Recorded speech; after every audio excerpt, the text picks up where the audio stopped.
Summa ila arwahi jami'il awliya min masyariqil ardi ila maqaribiha ahli silsilatil sataya qadariyah wa naqsabandiyah. Ahli turuki khususan ilawi Sayyidi Betul Kandil ila hadrati sultanil awliya wajil adam kutubil alamin Sayyidi Syekh Abdul Qadir Jilani. Al-Fatihah. A'udzu billahi minasyaitonir rajim. Bismillahirrahmanirrahim. Alhamdulillahirabbil alamin. Arrahmanir rahim. Maliki yaumiddin. Iyyaka na'budu wa iyyaka nasta'in. Ihdinas siratal mustaqim. Siratal ladzina an'amta 'alaihim ghairil maghdubi 'alaihim waladdallin.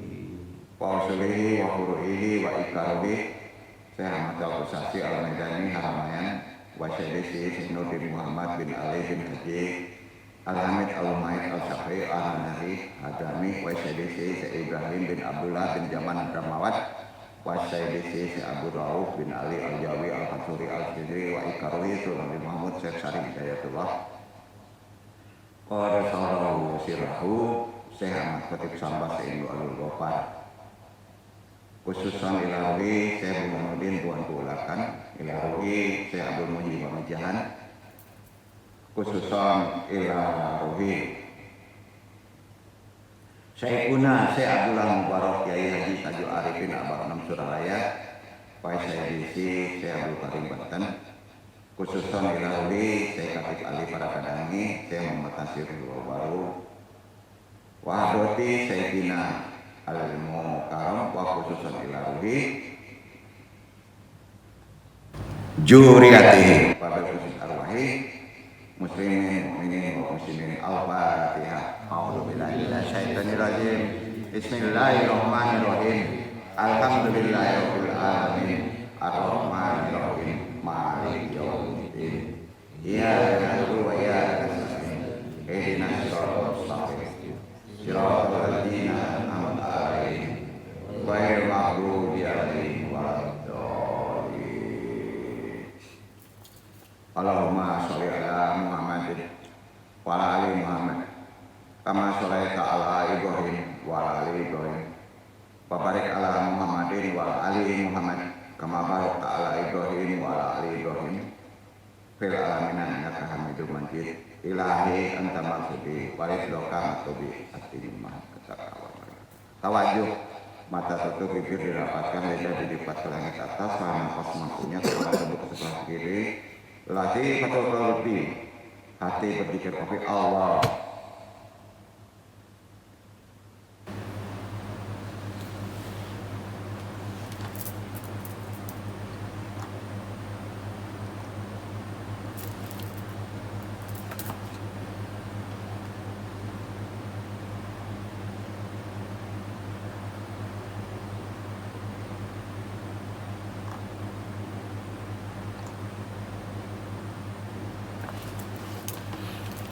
Bikuatika wa ijatika ya watinu antakunan alanan awanan wa ma'inan bijamail afa liwal afa liwal jami'in manahu fihimin fayari khairat wa sallallahu ala sayyidina Muhammadin wa ala alihi wa sahbihi wa salam walhamdulillahi rabbil alamin.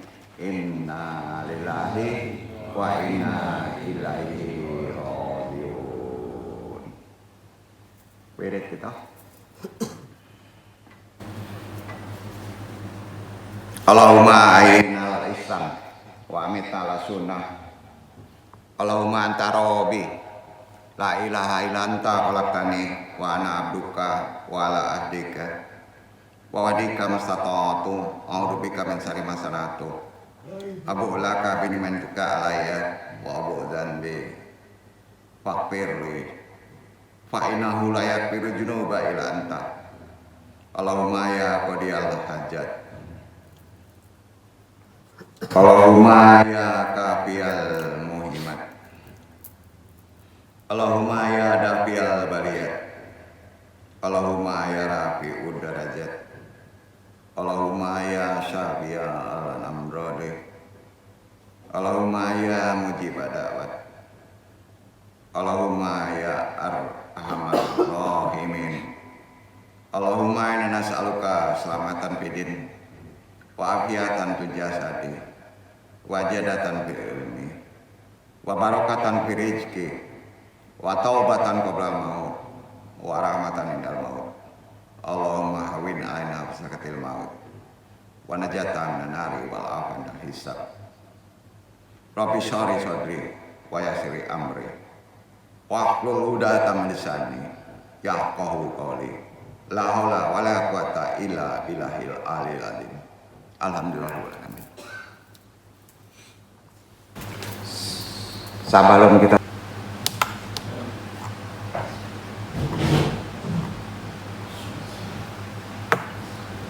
Bismillahirrahmanirrahim. Alhamdulillahilladzi khalaqal insana min tinin wa ashana suratahu bainal alamina wa ja'ala lahul qalba wal aqla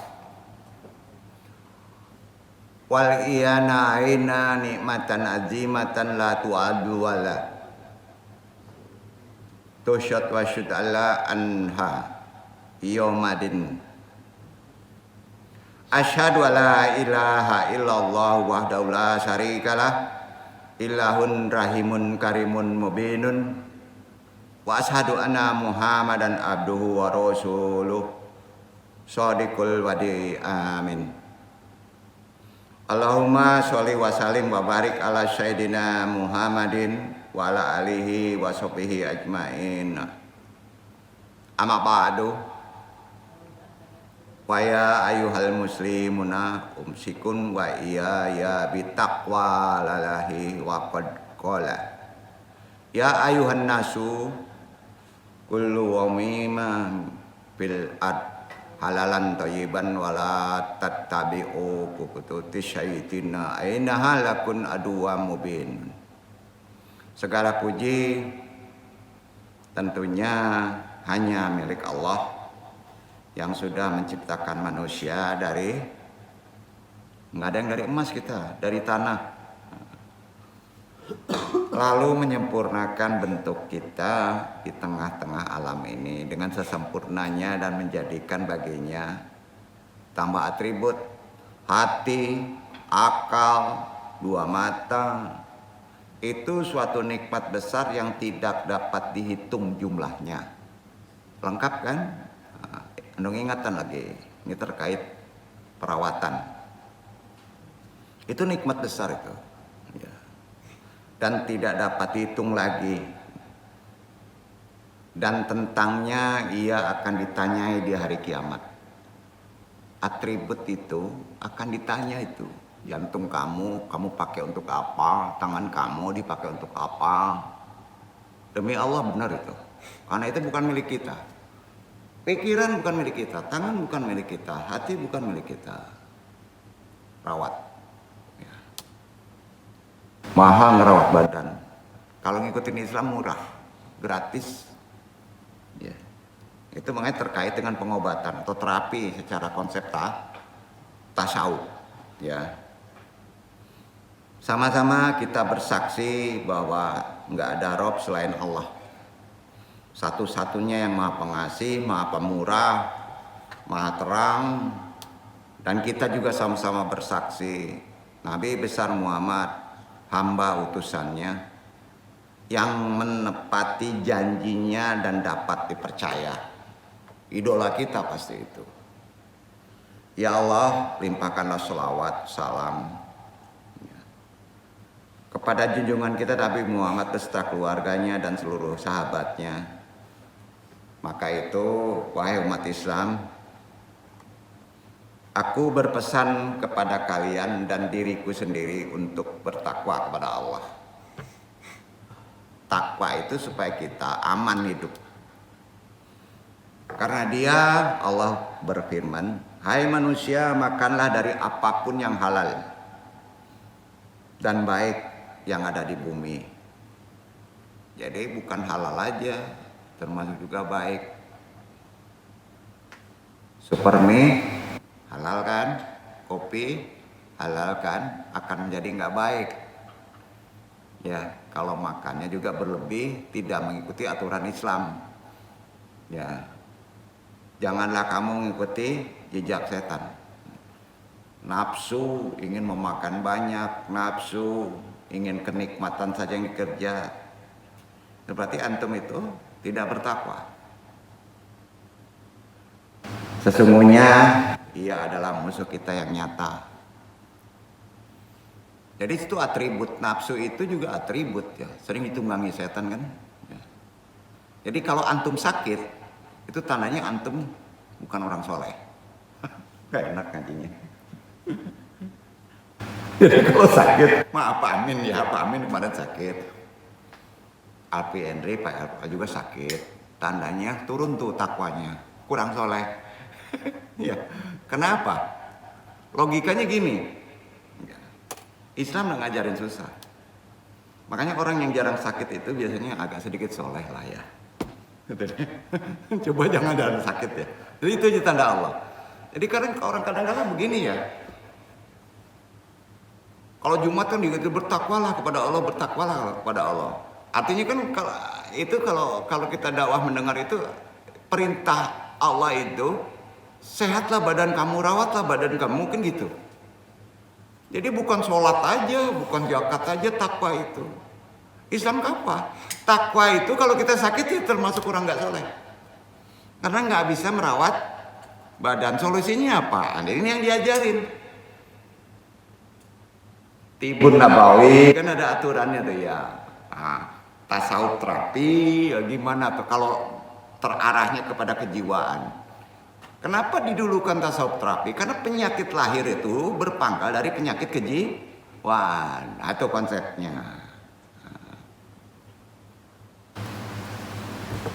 Hadirin Dewan yang hormati rahimakumullah. Hari ini setelah kita sudah bahas dengan kesifatan-kesifatan yang terkait dengan ibadah, pasti ujungnya nanti ke perkara perawatan. Inti bahasa kerennya bisa disebut psikoterapi secara rohani atau tasawuf ya, tasawuf terapi ya, itu ya. Anda coba tajuk risalah ini Anda bahas, enggak yang susahnya dulu ya, nanti ujungnya nanti naik tuh agak susah. Al-ilajus syufiyati islamiyati ya, artinya terapi tasawuf para sufi Islam. Tentunya mencontoh dari para tabib dahulu ya. Amma ba'du, manusia itu dikenal sebagai apa? Manusia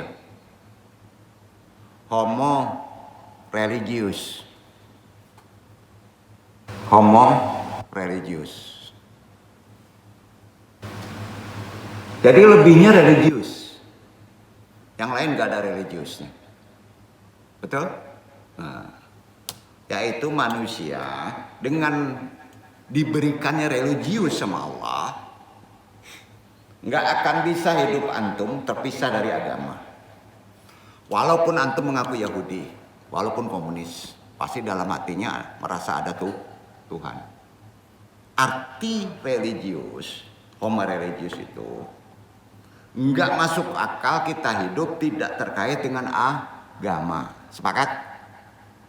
Pasti terkait agama. Sebedegil-degilnya orang. Jadi keadaan manusia selalu nggak lepas dari agama, nempel kemana aja. Bahkan kalau Anda menyebutnya kemana-mana antum itu membawa agama. Kemana aja bawa agama. Ke pasar, kerja, pasti bawa agama. Karena kita ini religius. Jadi di situ ukuran keimanan, keagamaan kita, ketakwaan kita terasa oleh kita. Sering blank nggak kita rupa Allah. Aduh. Ya, nah, itu dia. Ya, maka orang yang religius kemana saja pasti ingat Allah. Susah itu. Ya. Dimanapun keterikatan agama dalam kondisi apapun, baik itu secara psikologis manusia tetap mengikat agama. Jadi agama itu dalam kehidupan sekarang bagi manusia subjek juga, sangat subjek. Sepakat ya? Menjadikan jiwa kita sebagai salah satu agama subjek, jiwa kita objeknya. Maka tasawuf larinya ke jiwa, tazkiyatun nafs, bersihkan, rawat semua atributnya. Ya, disinilah agama dan psikologi menjadi bersimpangan. Akibatnya itu, agama dan psikologi bersimpangan. Nah, langsung kita bahas ke pangkal kaji. Iya. Di sini Anda tidak memaksa menjadi penterapis dulu, tapi mengerti dulu badan supaya kita bisa hidup nyaman, sehat ya. Tapi nanti di bab selanjutnya gimana terapi kita secara rohani dan secara holistik. Ya, tasawuf terkait juga holistik. Holistik itu penuh rohani dan fisik. Sama ya, itu aturannya. Ya. Kita awali teori asal usul ilmu tasawuf dulu ya. Asal usul. Bersumber tentunya dari ajaran Islam. Nggak mungkin tasawuf bersumber tidak dari ajaran Islam. Karena praktek dalam kehidupan para tokoh-tokohnya dulu yang mempraktekkan amalan tasawuf, para sufi yang bertorekot, diawali dengan tazkiyatun nafs. Itu ajaran pokok Islam, membersihkan jiwa. Jadi kalau antum sakit, kuatkan tazkiyatun nafs. Kalau sakitnya sakit, tenaganya kuat, maka obatnya gampang aja, puasa. Tapi kalau tenaga nggak ada, jangan puasa, is dead nanti. Berarti sumber penyakit, jadi power. Ya, nah ini yang perlu kita pahami. Ya. Itu termasuk kajian holistik, kalau sudah terkait dengan fisik. Tapi sumber masalah selalu dihadiri dengan emosional, mental, betul kan? Perhatikan, penyakit itu bersumber dari situ, hawa nafsu. Ya. Jadi jangan dulu salah artikan yang disebut virusnya. Bukan. Kita mesti mencontoh lah gimana sih ajaran tasawuf. Ya, dari tokoh-tokoh ulama, sufi lama, pasti mereka itu penterapis.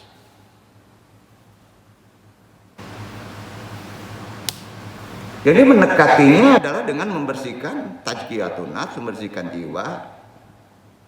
Di ajaran awalnya untuk bisa kita mendekat kepada Allah adalah sehat, bersih jiwa. Paham ya? Untuk kita bisa sholat mendekat kepada Allah, bersih jiwa. Bersih jiwa artinya sehat, holistiknya termasuk fisik.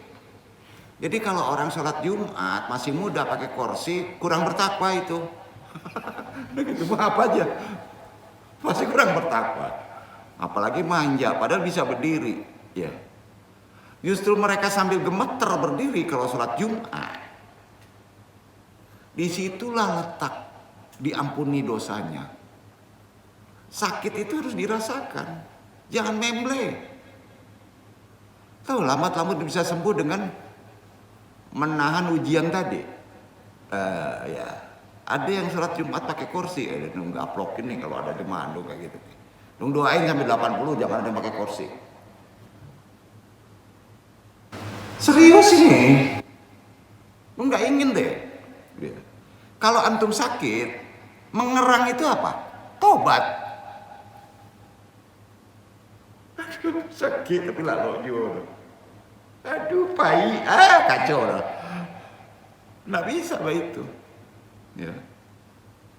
Coba lihat Jumat kemarin, banyak nggak orang sekarang pakai kursi di masjid? Dulu nggak pernah disediain kursi.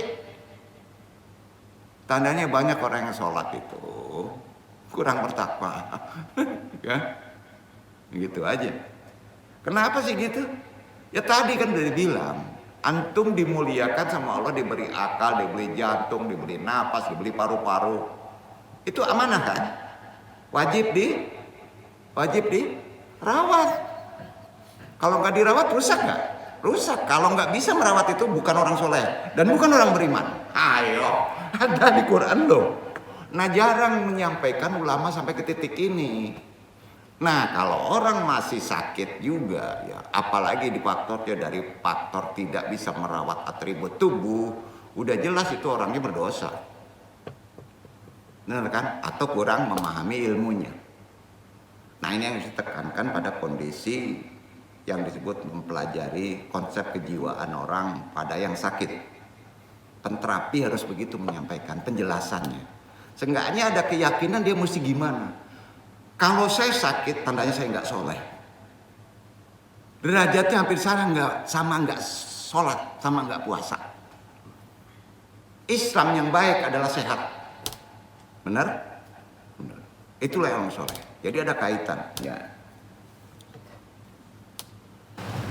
Dasar ilmu untuk menterapis secara tasawuf itu jelas Al-Quran maupun As-Sunnah. Maka sumbernya dari Islam, teori tasawuf. Pengamalan torekot itu lebih menekankan kepada faktor pendekatan kepada Allah, bukan kepada kesehatan. Tapi intinya dalam prakteknya kalau sudah melakukannya, mendekat kepada Allah dengan sebenar-benarnya torekoti, maka dia akan sehat. Jarang orang yang misalnya kalwat di tempat dingin, di gunung sakit, jarang kan? Jarang. Karena otomatis Allah sudah ngasih bonus. Ya, orang yang zikir jarang yang sakit. Orang puasa ada yang sakit nggak? Asal saya puasa makanya masuk penuh turun rumah sakit. Kan aneh bin ajaib.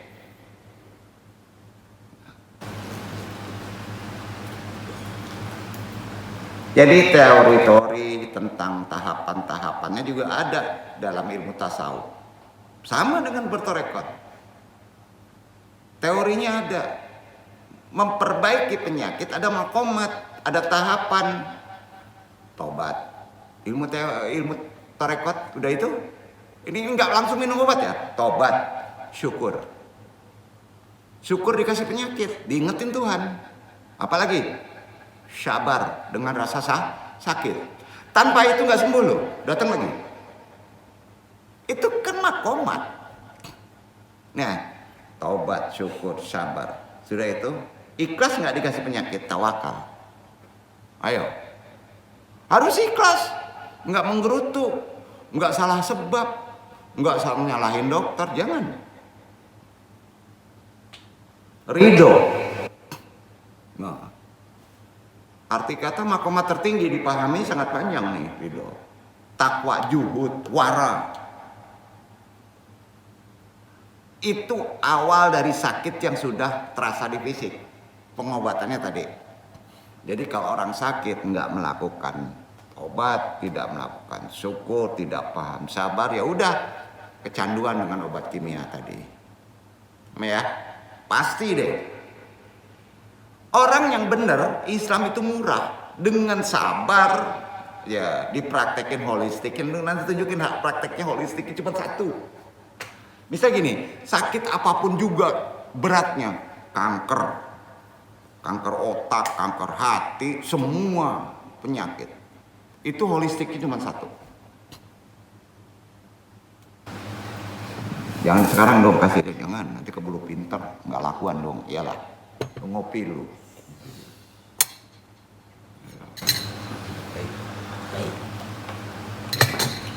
Makanya yang datang kemari itu pasien yang tidak ngaji.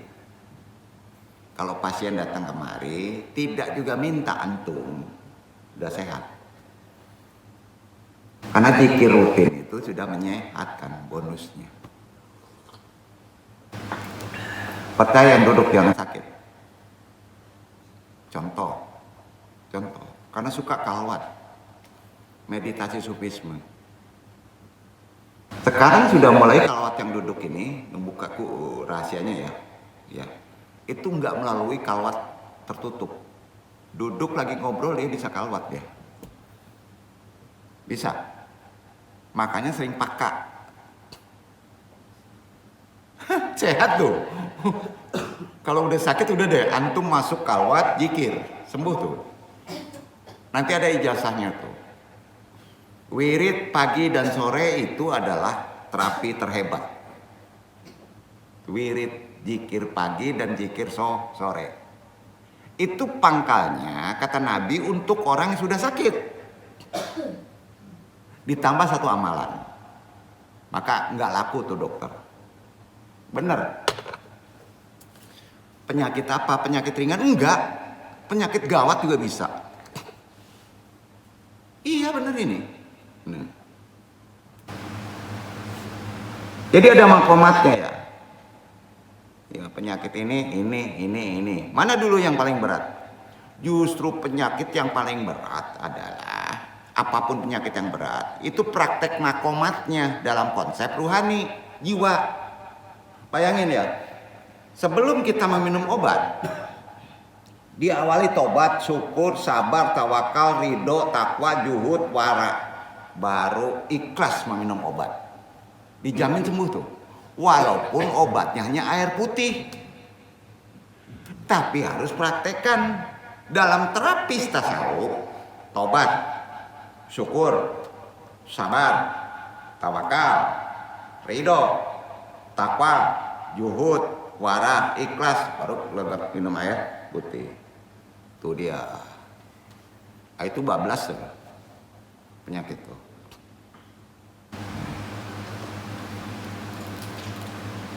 Maka di sini akan mendapatkan orang yang sudah melalui sakit kalau diikhlasi. Sakit kebanyakan untuk orang sekarang itu faktornya azab. Ujiannya karena tidak paham, lalai, lupa, dosa, maka sakit. Tapi ada sakit bukan karena tadi, itu sakit ujian, ngetes iman. Orangnya baik tapi dikasih sakit. Maka kalau orang melakukan amalannya sama. Bedanya kalau orang itu diuji dengan sakit, mereka akan mendapatkan yang disebut pengalaman batin. Terbukakah? Kasyaf. Tapi kalau sakitnya karena nggak disiplin, maka dapatnya duit habis. Pengalaman batin enggak. Itu aja.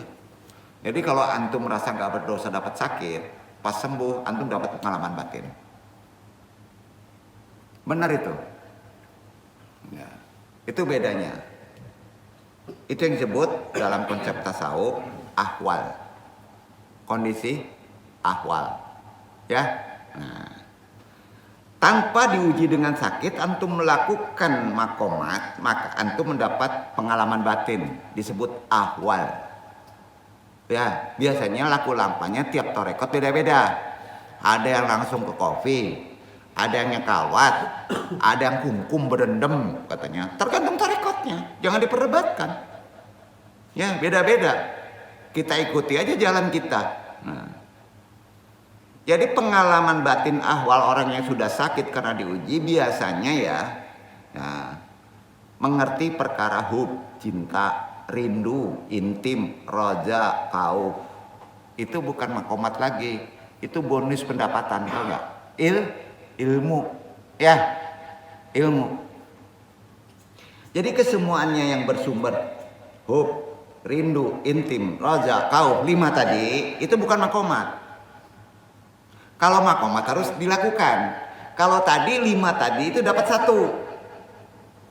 Ketangkep nggak nih? Paham ya maksudnya? Itu yang disebut kondisi ahwal, pengalaman spiritual. Tahu-tahu orang itu ya menyembuhkannya ini jadi penterapis dengan keadaan-keadaan kasih sayang. Berarti dapat derajat hubbullah. Bisa gitu. Ya, harus melakukan apa yang disebut kauf, ya, yang dilakukan dengan rapalan-rapalan asma Allah yang bersifat keras. Umpama al-mu'min, kahar, ya kan? Nah, itu beda lagi. Jadi kesumaan itu bersumber dari ajaran Islam jelas. Tadi itu sumbernya ajaran Islam, ya. Dan rata-rata sufi tasawuf yang bertarekat sumbernya Islam. Karena kata-kata tadi itu sumbernya dari Quran, ya kan? Bukan dari Hindu, bukan dari Buddha.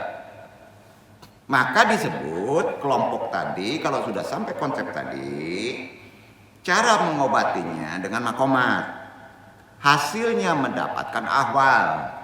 Namanya menjadi psikoterapi yang sifatnya Islami, itu dia. Nah, orangnya tabib. Gurunya, itu yang sering dipakai orang Islam modern, Ibnu Sina. Dia. Jadi praktek pengobatannya secara fisik nggak ada sebetulnya, non medis, non minum, nggak ada, karena mereka setelah melakukan makomat sampai 4 aja sudah sembuh. Jadi psikoterapi Islam adalah proses pengobatan penyembuhan suatu penyakit, baik mental, spiritual, moral maupun fisik, dengan melalui bimbingan. Siapa bimbingannya? Al-Quran dan As-Sunnah. Iya kan? Korelasinya ke sana, bukan orangnya. Jadi tasawuf psikoterapi itu yang benar ya, adalah suatu pendekatan dengan corak ilmu tasawuf kepada proses pengobatan isu-isu kejiwaan di duluan.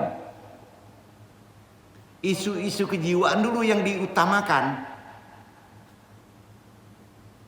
Paham ya isu kejiwaan? Ya. Dengan cara psikologis klinis non medis. Isu kejiwaan itu nggak diobatin dengan minum obat kan? Non medis. Tanpa obat-obatan. Itu psikologis klinis non medis. Itu bahasa kerennya. Orang psikologi mungkin ngerti itu. Tapi pangkalnya kan harus tahu sumbernya dari mana. Jadi terapi sufi harus memandang manusia sebagai kesatuan lengkap apa antara jiwa dan raga, tidak bisa disisahkan. Jadi nggak boleh ngobatin raga aja. Medis kan diobati sakitnya di mana? Nggak bisa, dia harus komplit. Satu kesatuan. Mana dulu? Jiwa dulu, baru raga. Aturannya gitu. Maka kadang-kala penterapis tasawuf itu gini. Karajo Dima, namo ibu sia. Kerja di mana kesehariannya itu akan tahu, terbaca itu kejiwaannya. Oh di bank, tentu ya bekawan makannya itu sehat-sehat kok. Ya pengertian sehat halal tapi nggak toyib. Kan orang bank kan makannya gitu. Gitu kan pasti ada karakter jeleknya. Ya, nah. Jadi ini penting. Nah. Jadi harus ada satu kesatuan mengobati. Jadi sebenarnya berat mana antara medis dengan orang penterapis tasawuf? Penterapis tasawuf. Kalau diikuti, ya. Jadi sekarang sudah saatnya kalau antum ingin menjadi penterapis mengobati orang yang hakikatnya menasihati orang, harus sampai titik penterapis. Harus. Maka antum dimuliakan Allah. Penterapis tidak mungkin dedikasi penyakit. Itu kelebihannya. Insya Allah disehatin. Banyak nggak tabib, dokter kemana-mana semuanya sekitarannya itu misalnya kena penyakit sekampung. Nah, tabib dulu nggak ketularan. Dokter sekarang pakai masker takut ketularan, kan unik. Unik kan? Kalau kita berangkat dari pembersihan kolbu yang bisa dilakukan oleh diri, no penyakit masuk. Nah, ilmunya Bal'am. Bal'am tahu zaman Nabi Musa ada seorang Bal'am itu yang sangat yakin kepada suatu doa. Jadi seorang muslim supaya jangan masuk penyakitnya dari orang yang diterapis itu ada doa. Mana doanya? Nabi mencontohkan amalannya zikir pagi dan sore. Buka di Google, nggak sama dengan di sini. Ya, nanti nunggu bahas. Kita kembali dulu ke laptop. Laptopnya. Jadi udah jelas, dalam mengobati manusia itu harus satu kesatuan. Hikmahnya begini. Pas antum minum obat dari andung, itu holistik. Faktornya fisik, belum ke jiwa. Jiwanya tadi disebut, ya Allah ampuni penyakit saya, astagfirullahaladzim, al-ghafurur-rahim, gitu dulu sebelum minum obat, iya kan? Makomat itu harus dilakukan bila perlu, ya bila perlu. Sholat syukur, sanggup gak nih? Orang sakit kok suruh sholat syukur? Ya gini, antum dikasih sakit itu, alhamdulillah sebenarnya. Allah sayang itu. Jangan-jangan masih duit antum kurang, ya bisa jadi kasih sakit karena rezeki antum bisa tambah baik. Karena penyakit itu adalah Allah memaksa supaya antum sembuh. Nah, kan? Itu syukur. Jadi jangan dibalik kemarin kajinya. Kemudian sabar, ada kaitannya dengan syukur. Sudah itu serahkan kepada Allah penyakit itu untuk sembuh, tawakal. Itu harus dilakukan. Setelah minum obat, ikhlas. Ikhlas gimana? Ingat ya, Bismillahirrahmanirrahim itu inti zat ikhlas. Paham nggak? Nggak bisa Allah meridhoi tanpa antum ikhlas. Jadi nggak dilihat materinya.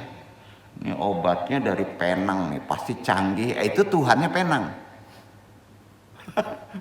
Jadi Allah nggak butuh obat keren, hanya air putih. Paham ya?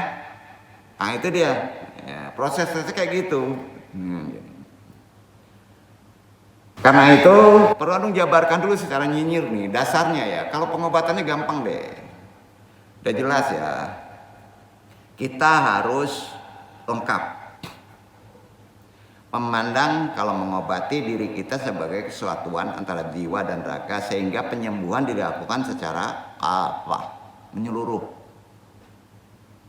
melibatkan aspek spiritual, emosional dan fisik. Sepakat ya? Yang diistilahkan zaman sekarang penyembuhan Islami holistik. Duduk. Jadi bahasa holistik sudah melalui ruhani dan fisik. Sampai ya, berarti ada obat. Ya. Ada ramuan. Loh. Nah. Jadi istilah psikoterapi mempunyai pengertian cukup banyak.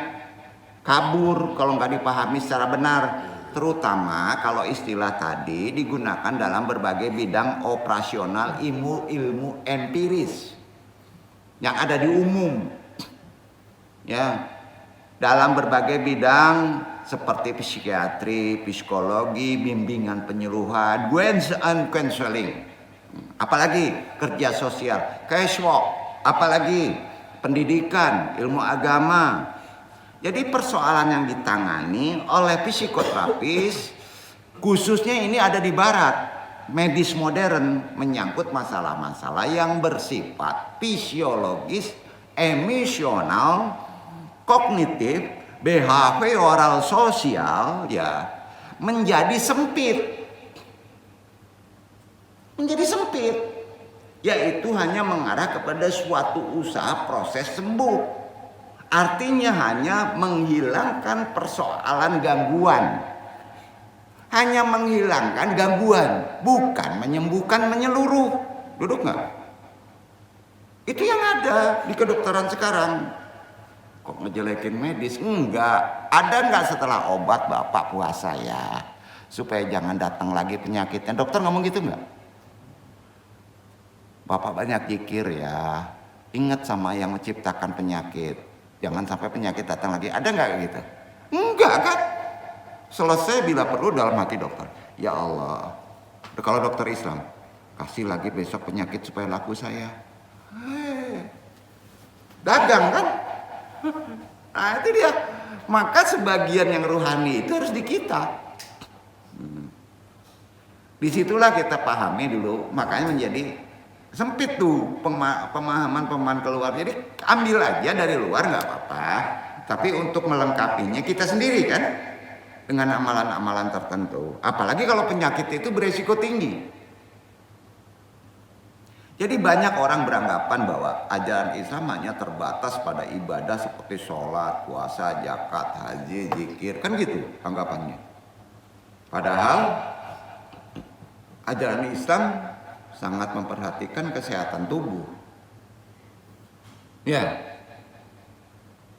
sangat memperhatikan. Sering kita terfokus pada ibadah, namun lupa menjaga pola makan, tidur cukup, aktivitas fisik, yang pada akhirnya berisiko menyebabkan sakit. Maka ibadah kita terganggu nggak? Ayo, terganggu. Karena kita nggak fokus ke pangkal. Antum sehat itu supaya bisa beribadah nyaman. Ya, tuh. Beresin dulu. Jadi sejatinya ajaran Islam itu ya Bapak Ibu semuanya yang hadir, tidak hanya membimbing dalam sifat-sifat hati saja, tapi juga mengajarkan kita merawat tubuh. Islam diperintahkan kita hidup ini bertakwa. Kafah bertakwa, rawat tubuh. Jadi Ittaqullah, sering Jumat ngomong kayak gitu nggak? Tahu nggak kalau jangkauan itu kantum harus merawat tubuh. Bukan ibadahnya bagus saja. Jadi kalau datang misalnya suruh ittaqullah, antum gempor duduk di kursi, sebenarnya nyindir yang duduk di kursi itu. Benar kan? Jadi yang merawat tubuh itu ajaran Islam. Jadi bukan ibadah, sholat, puasa, zakat, bukan. Islam itu apa? Justru itu yang diperhatikan, kesehatan tubuh, karena itu amanah. Benar kan? Ya. Jadi sering salah persepsi, fokus kita ke ibadah, namun lupa menjaga pola makan, tidur cukup, aktivitas fisik yang pada akhirnya pas kita ibadah sakit. Islam tidak hanya membimbing hati saja, ingat, tetapi juga mengajarkan untuk merawat tubuh sebagai amanah yang diberikan oleh Allah, bukan punya kita. Dititipkan dari Allah, harus dirawat. Wajib loh. Karenanya belum bisa disebut orang bertakwa yang tidak bisa menjaga kesehatan tubuhnya. Itu kata Nabi. Antum tidak akan bisa disebut bertakwa kalau sering sakit. Ini tasawuf aja sih. Sekali-kali fikih tasawuf, itu fikih tasawuf. Ya. Kata Nabi, antum tidak bisa disebut bertakwa kalau tidak bisa merawat tubuhnya. Itu holistik. Sampai. Aduh. Sakit pinggang, jangan salahin antum ya. Kalau sakit pinggang itu Tuhan menguji. Udah tua ya. Ya. Mau lari maraton 100, ya sakit pinggang lah. Ini nggak boleh ya. Sakit pinggang itu kan macam-macam. Ya pengapuran, nah ini ya itu ya. Faktornya sebetulnya ada ya untuk bisa mengatasinya ya. Ya. Ingat tubuh itu amanah. Jadi belum bisa disebut orang yang bertakwa yang tidak bisa menjaga kesehatan tubuhnya. Apa sebab? Karena Allah berfirman. Bukan kan lu yang ngomong. At-Talaq 2 dan 3. Iqra iwan. Pada hari itu dah.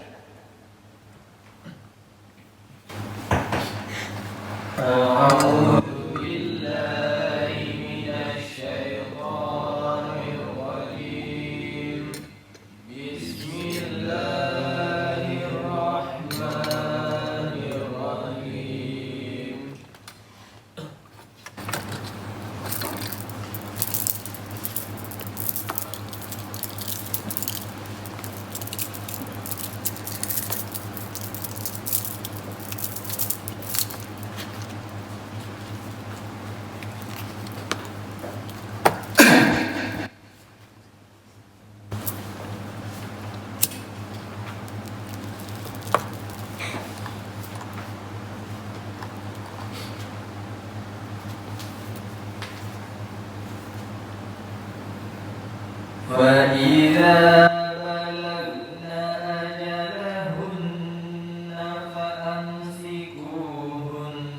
بمعروف أو فارقوهن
Apabila mereka telah mendekati akhir idahnya, maka rujukilah mereka dengan baik atau lepaskanlah mereka dengan baik, dan persaksikanlah dengan 2 orang saksi yang adil di antara kamu, dan hendaklah kamu tegakkan kesaksian itu karena Allah.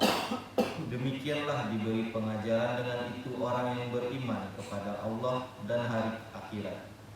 Barang siapa yang bertakwa kepada Allah, niscaya Dia akan mengadakan baginya jalan keluar dan memberinya rezeki dari arah yang tiada disangka-sangkanya. Dan barang siapa yang bertawakal kepada Allah, niscaya Allah akan mencukupkan keperluannya. Sesungguhnya Allah melaksanakan urusan yang dikehendakinya. Sesungguhnya Allah telah mengadakan ketentuan bagi tiap-tiap sesuatu. Nah, andung bahas ya. Andung balik ya. Tapi nasihat andung, tangkep aja apa yang andung ucapkan. Tafsir Sufi ayat At-Talaq 2-3 terkait terapis pengobatan holistik. Tangkap ya. Baca. Apabila mereka telah mendekati akhir idahnya, rujuklah dengan mereka. Penyakit itu dirujukin dulu secara baik. Kalau itu masih bermasalah, lepaskanlah mereka. Jangan dipiara penyakit itu. Harus dengan saksi penterapis, orang yang ahli, dengan 2 saksi. Ya. Sampai? Nah, nanti tangkap sendiri ya tafsirnya ya. Ini harus adil. Tegakkan kesaksian itu, ikuti aturan ahlinya. Ini terkait dengan hanya terapis kejiwaan. Sampai? Ya. Karena Allah semua itu. Ikuti, taklidnya karena Allah. Kalau penterapis nyuruh puasa wadal, ikuti. Kalau penterapis suruh melakukan sedekah, ikuti. Duduk nggak tuh? Ya. Yang demikian itu dinasihatkan kepada orang di antara kamu yang beriman. Kalau kamu percaya, Allah nggak memaksa. Ini kaitannya ke pengobatan, sisi tasawufnya. Hebatnya ayat Allah itu bisa digunakan ke seluruh situasi dan seluruh masalah. Itu kelebihan Quran. Sampai enggak nih? Jangan diperpendek. Makanya nggak bisa dibuat orang. Nah, siapa yang bertakwa kepada Allah ini intinya sudah holistik, sudah lengkap. Siapa yang ingin sehat harus bertakwa. Nah, runutnya ya. Dia akan membukakan jalan keluar anugerah kepadanya. Rizki, sehat rizki bukan? Dari arah yang tidak diduga. Ya, siapa yang bertawakal, masuk tawakal, menyerahkan kepada Allah, pasrah. Runut maqamatnya kan gitu. Niscaya Allah akan menyukupkan keperluannya. Udah mulai sehat tuh. Sesungguhnya Allah lah yang menuntaskan urusannya, bukan dokter, bukan tabib. Sungguh Allah telah membuat ketentuan bagi setiap sesuatu. Itulah ketentuan jalannya kalau antum diuji sakit. Jadi kuncinya satu, penafsiran ayat terapis pada kondisi kita diuji dengan sakit, baik sakit ringan maupun berat. Khusus penterapis, baik pun yang diterapis, pahami ayat At-Talaq dalam dimensi yang berbeda, 2 dan 3, sampai udah clear. Ada disebutin ininya, kan nggak ada kekhususan untuk ngobatinnya. Udah selesai pulang. Ya 2 dan 3. Nah, itu tafsirnya ya. Jadi gini, Iwan Andung ya ma'ara makamullah. Ya. Menjaga kesehatan bukan hanya sekedar anjuran medis. Bukan. Itu anjuran Allah. Ya, menjaga kesehatan itu suruhan orang muslim dari Allah. Ya, tanamkan akidah itu. Sangat luhur ajaran Islam. Islam datang tidak hanya mengatur hubungan kita dengan Allah saja, tetapi juga mengatur bagaimana kita memperlakukan tubuh kita sendiri dengan cara yang bijaksana menurut aturan Allah. Sebab tubuh ini termasuk amanah, bukan punya antum, titipan. Siapapun juga orangnya kalau dikasih titipan tidak dirawat, ngamuk orang tuh. Betul? Nggak ada milik kita sebetulnya di badan itu, amanah. Kita tukang ngerawat aja. Ya. Jadi tolong perhatikan itu amanah, jaga. Dosa besar itu. Sebab tubuh ini juga termasuk amanah, harus dijaga.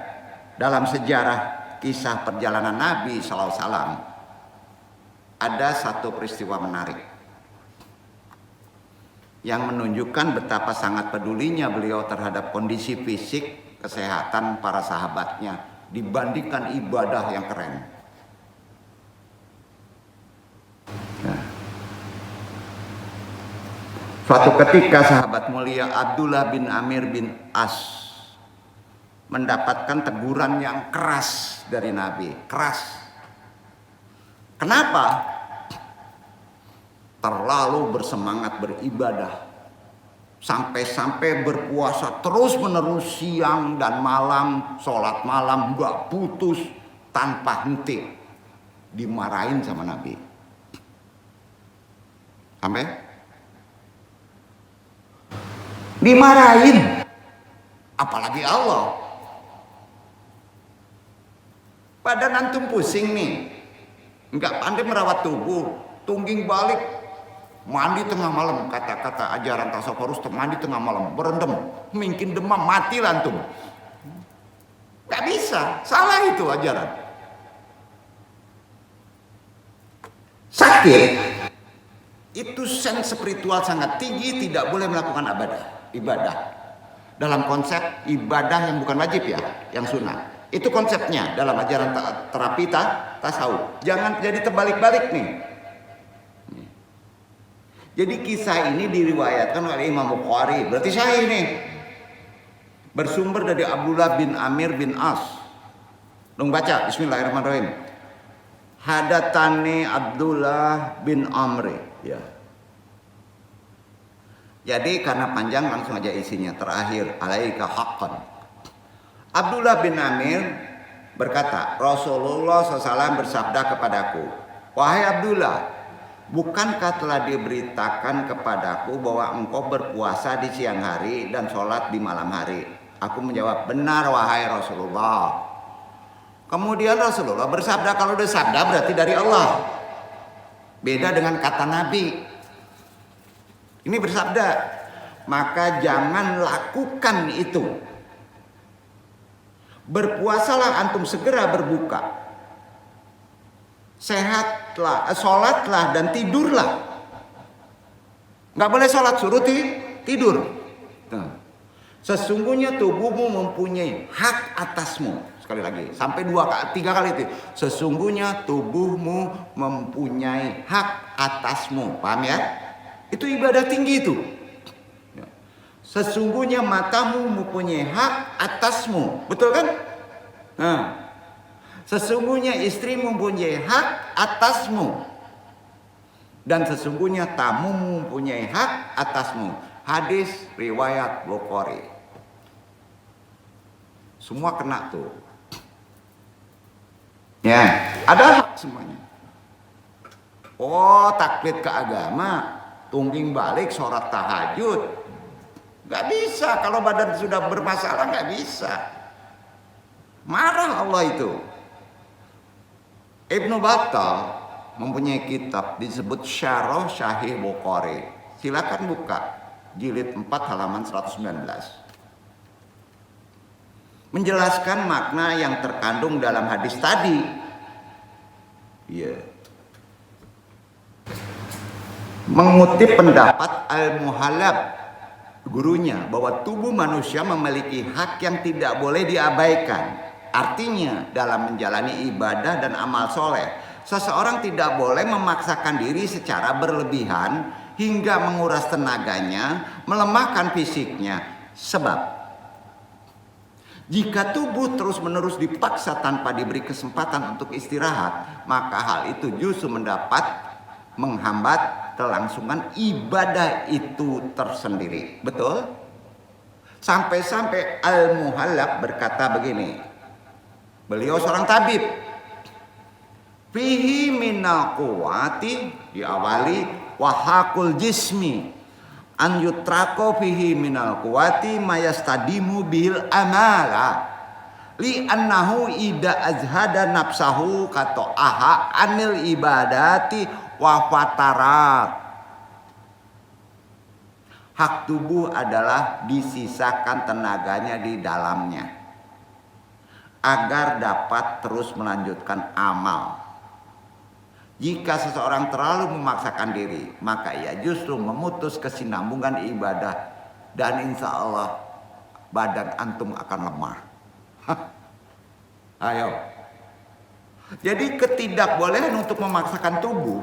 Hati-hati orang-orang yang tasawuf yang taklid sama guru, nggak boleh. Sen ada di kita. Ya. Tidak boleh memaksakan tubuh. Tidak hanya berlaku pada aktivitas ibadah saja, tetapi juga dalam aktivitas duniawi. Takut sama atasan, hak tubuh ngesennya, nggak enak badan, nggak bisa tinggalkan, dosa antum. Islam sampai ke situ ajarannya. Nah, seperti bekerja, kan disen sama tubuh. Termasuk yang tidak bertakwa kalau antum ketakutan kalau nggak selesai kerja. Sementara tubuh harus istirahat. Sebenarnya enak ajaran Islam itu. Kalau dipahami dari sisi benar. Banyak orang memforsir tenaga demi ambisi dan tuntutan hidup. Hingga mengabaikan perintah Allah. Amanah, istirahat, makan yang paling pokok. Apa? Spiritual tingginya di ajaran holistik. Lalu tidur. Jadi yang duduk ini penyakitnya satu. Kalau sakit tanamkan di hati, berarti kita kurang tidur. Udah tidur aja. Nah, kebanyakan jemaah YMAA di Lalo itu amburadul. Amburadul nggak? Diatur nggak tidur? Diatur, termasuk yang acuk begadang itu disebut orang yang nggak bertakwa, nggak enak loh. Benar itu, tadi ada Qurannya loh. Kayaknya gampang aja kajinya dulu sebelum kita terapi, ya kan? Padahal tubuh yang terus dipaksa tanpa jeda akan kehilangan kemampuan otomatis, bahkan bisa menyebabkan jatuh sakit. Islam mengajarkan keseimbangan. Sepakat? Furqan antara ibadah, kerja, merawat tubuh, menjaga kesehatan. Ini bukan berarti malas, bukan. Nanti disekak nih, tidur malas kamu. Udah jelas dikasih sen ini harus istirahat. Nggak bisa. Tapi bentuk tanggung jawab. Bertanggung jawablah antum terhadap titipan Allah. Bertanggung jawab nggak? Atas amanah Allah bertanggung jawab nggak? Sakit sebabnya antum tidak bertanggung jawab terhadap anak-anak Allah. Itu poin. Gampang aja ya. Antum ingetin. Jangan sampai sakit itu menjadi antum dianggap tidak bertakwa. Memang nggak bertakwa. Nggak taat kepada aturan Allah, betul kan? Sakit dia. Jadi tubuh yang sehat memungkinkan ibadah kita khusyuk. Menjalani hidup dengan baik, otomatis gampang aja, logikanya begitu. Selain memberi waktu istirahat yang cukup bagi tubuh, Islam juga mengajarkan kita untuk makan dari sumber halal, thayyib. Lengkap nggak? Bukan halal aja, baik. Sekarang banyak yang halal. Sampai dicatat itu. Toyib nggak? Baik nggak? Tidak. Kafah kan Islam? Makanya kita pakai ajaran ini kalau ingin sehat. Makanan yang sehat bukan hanya menjaga fisik agar tetap kuat, bukan itu aja, tapi juga menjaga hati, pikiran jadi jernih. Gimana cara makanan kita menjadi jernih pikiran? Kalau katrat, ragu yang kita makan walaupun halal, dari mana sumbernya mengganggu pikirannya? Gak usah dimakan. Contoh gini, kamu ambil tuh uang anak yatim, kamu makan dari uang itu, keganggu nggak pikiran kita? Itu penyakit tuh. Bayangin tikus-tikus kantor, kata gitu orang sekarang. Oke, dia lupa karena nggak ada ilmu, ya ngerusak keamanan nggak? Merusak gamenya itu rusak, berbahaya itu. Benar itu. Islam sampai segitu ngajarinnya. Karenanya makanan yang sehat bukan hanya menjaga fisik agar tetap kuat, tapi juga menjaga hati, pikiran tetap menjadi jernih, tidak terganggu. Karena kalau salah masuk, yang nongkrong itu syaitan. Ya, ngasih tempat. Ini kata siapa? Kata Allah. Bukan kata hadis. Allah berfirman Al-Baqarah surat 168. Perhatikan 168. Cintanya Allah. Pakailah ilmu ruhani supaya antum jangan rusak tubuhnya. Itu ilmu ruhani. Dibaca ya.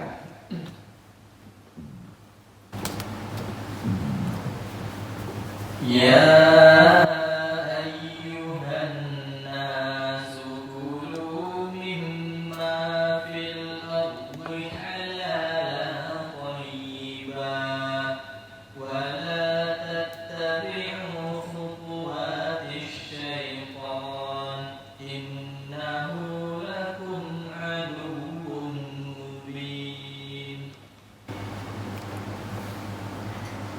Hai sekalian manusia, makanlah yang halal lebih baik dari apa yang terdapat di bumi. Dan janganlah kamu mengikuti langkah-langkah syaitan, karena sesungguhnya syaitan itu adalah musuh yang nyata bagimu. Apa sangkut paut setan dengan makanan? Jelas. Sampai enggak? Kalau dimasukin aja setan nongkrong. Setan itu virus dalam ilmu terapi tasawuf. Setan itu virus. Dalam medis ya virus bener. Kalau diteropong kecil karena sifatnya zan, tidak terlihat. Maka kecil kan. Duduk gak? Nah. Jagalah kesehatan sebagai bentuk apa jadinya? Antum menjaga kesehatan gak perlu ngomong alhamdulillah. Hakikat syukur itu. Duduk gak? Kalau antum sehat berarti antum sudah mengamalkan alhamdulillah. Itu yang benar. Itu bentuk syukur yang hakiki. Menjaga kesehatan itu antum menjaga syukur. Maka kalau antum jaga tubuh antum jadi sehat, ku beri rezeki dari mana saja. Sepakat? Hadis. Lah benar nih. Nah, itu nikmat Allah yang paling luar biasa, sehat. Jadi bukan alhamdulillah bentuk syukur kita amalkan dengan lisan kita setelah uang masuk 1 miliar. Bukan bro. Pagi-pagi dikasih napas agak lapang, bisa ngelihat alhamdulillah. Kemarin udah dikaji itu. Jadi obat paling manjur selalu menjadi incaran siapapun yang menghadapi sakit kan? Iya kan? Dari tadi tidak menyinggung obat suntik, tidak menyinggung pel ini, tidak kan? Islam ngajarinnya standar aja kan? Baik itu penyakit ringan maupun penyakit berat. Jadi masyarakat sekarang yang katanya modern seringkali berfokus pada solusi cepat dan efektif. Nggak bisa bro, semuanya perlu proses. Ya, sakit juga perlu proses makomat. Nggak langsung minum obat, dilarang oleh Islam. Nah, meredakan gejala, menyembuhkan penyakit perlu proses. Apa aja. Jadi penting untuk diingat bahwa efektivitas suatu obat tidak hanya tergantung pada bahan aktifnya, tetapi juga pada pemahaman tentang kondisi kesehatan individu, pola hidup, dukungan emosional kita. Nah, paling pokok holistiknya, Anda ngingetin sambil tutup kaji ya.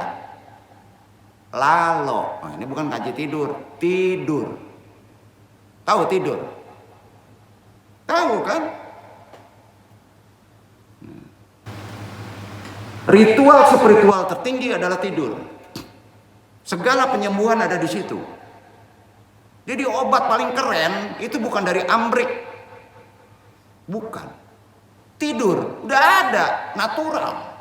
Dikasih sama Allah. Limpah karunia tertinggi adalah manusia yang bisa tidur.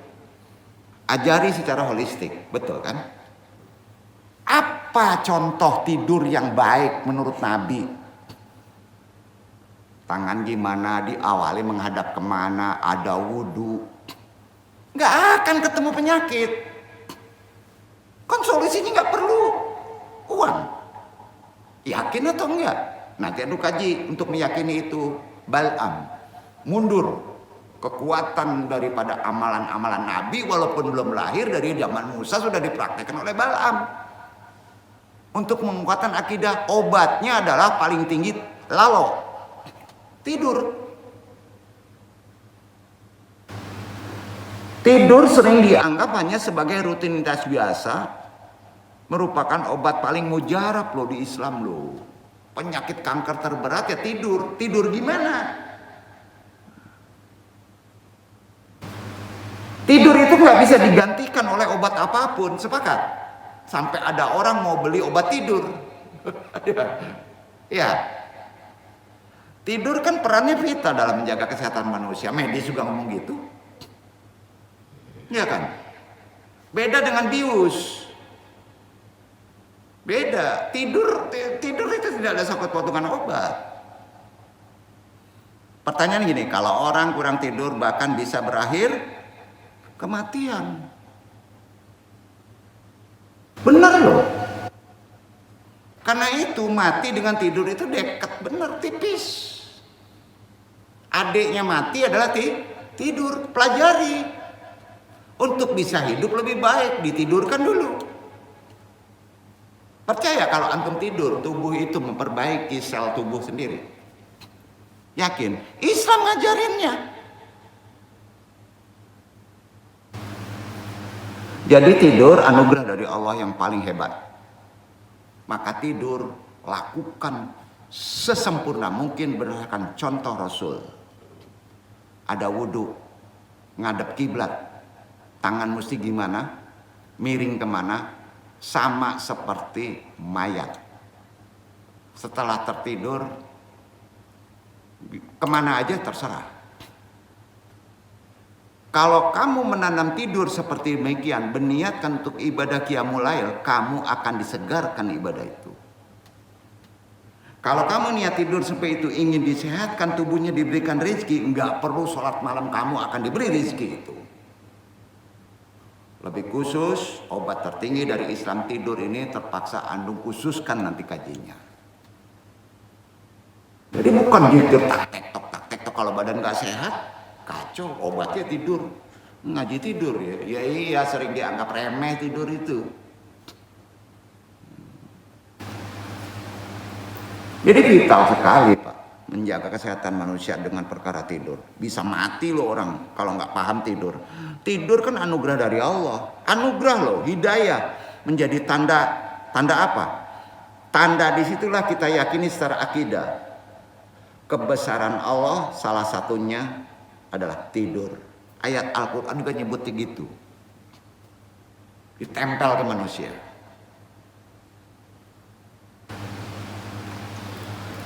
Salah satu dari tanda kekuasaan Allah. Jadi kalau tanya tanda kekuasaan Allah itu diciptakan dunia ya.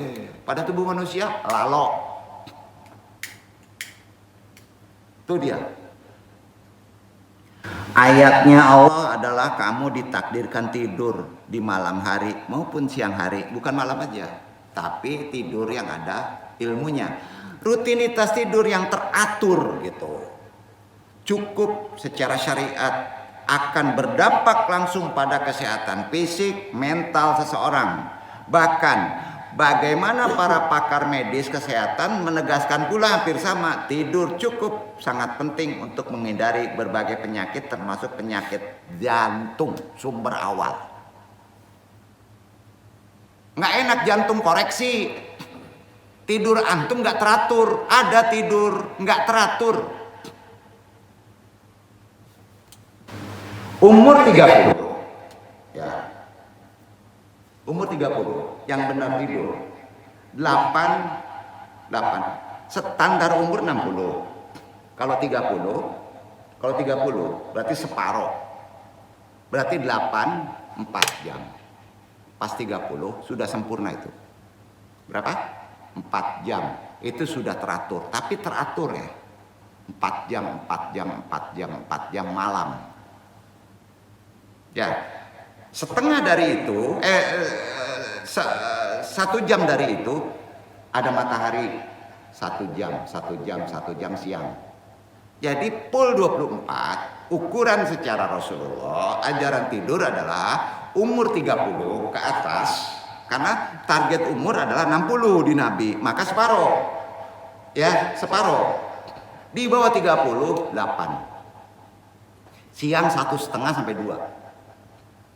Itu ilmu holistik secara tasawuf. Jadi antum sudah 30, sudah kan?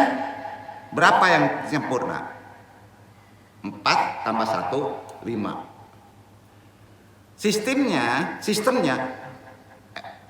ya 4 malam, 1 siang.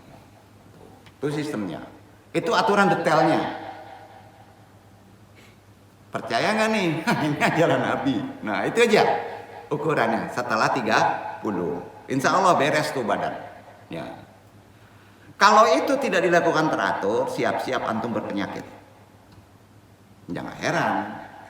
Tapi teratur ya. Teratur, ukuran teratur beda-beda. Beda-beda.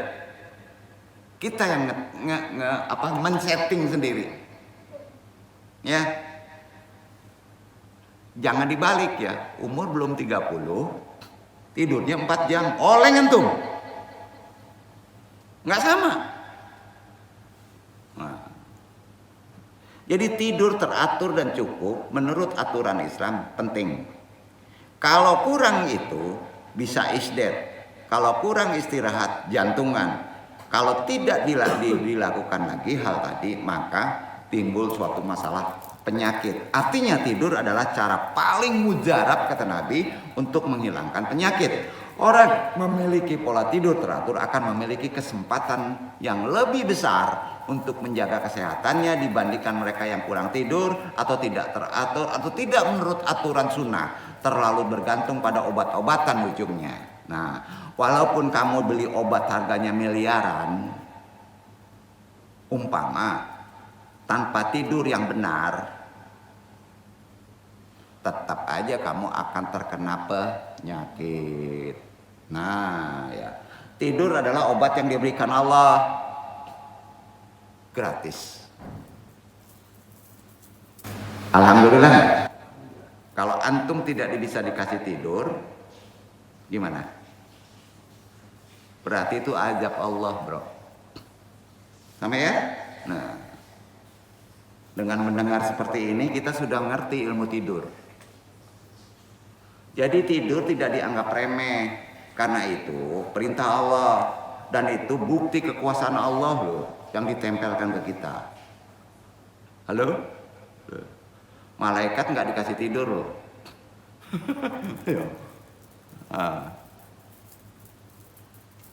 Jangan anggap remeh. Karena tidur, sekali lagi, karena tidur itu bentuk penghormatan kepada tubuh yang dititipkan ke antum. Itu kata Allah. Antum menghormati jantung nggak? Menghormati pikiran nggak? Harus, itu udah makrifat. Kata Allah, tidur adalah tanda antum menghormati titipanku. Tanamkan itu. Bagian penting gaya hidup sehat itu dia, secara sistem ajaran terapi Islami. Kalau dibahasakan tasawuf itu disiplin ilmu. Ini dari Islam.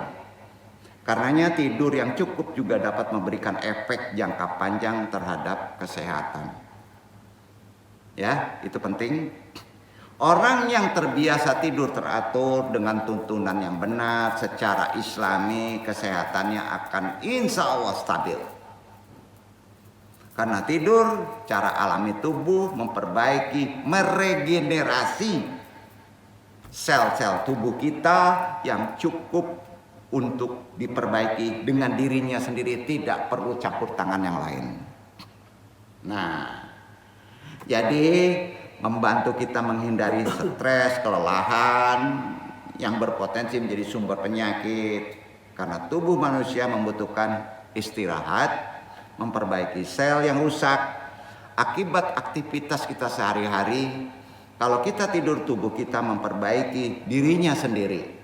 Karena Allah menciptakan tidur bukan hanya sebagai kebutuhan fisik, tetapi juga sebagai tanda mengingat agar manusia tidak terlalu memaksakan diri untuk menjalani aktivitas.